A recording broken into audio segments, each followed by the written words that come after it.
Hihiram lang sana ako ng 20 pesos sa'yo. Importante lang kasi. 20 pesos? 20 lang.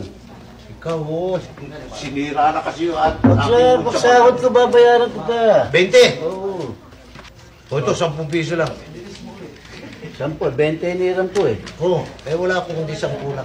O, di sige, di may utang ka pang G's, ha? Pera ko ito eh.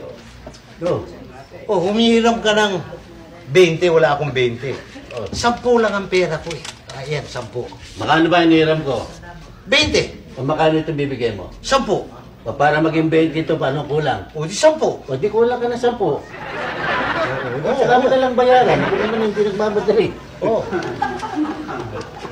Teka muna. Ako may pera. Ba't ako pa nagkautang? Ikaw lang nangungutang eh. Pandila naman ang utak mo, ako na. Makano hiniram ko sa'yo? 20. Makano bibigay mo sa akin? Ayan, 10. Ang para maging 20 ito, kulang ka ng G's. Babayaran ko utang ko sa yung G's. Yan. O yung utang mo ngayon G's. Ay, kulang na ano. Yun, kulang ko sa 20. Yan. O di, manos. Yan. Di wala na may utang. Wala sa manan Hindi doon pa. palitaw, ito yung hina mo eh.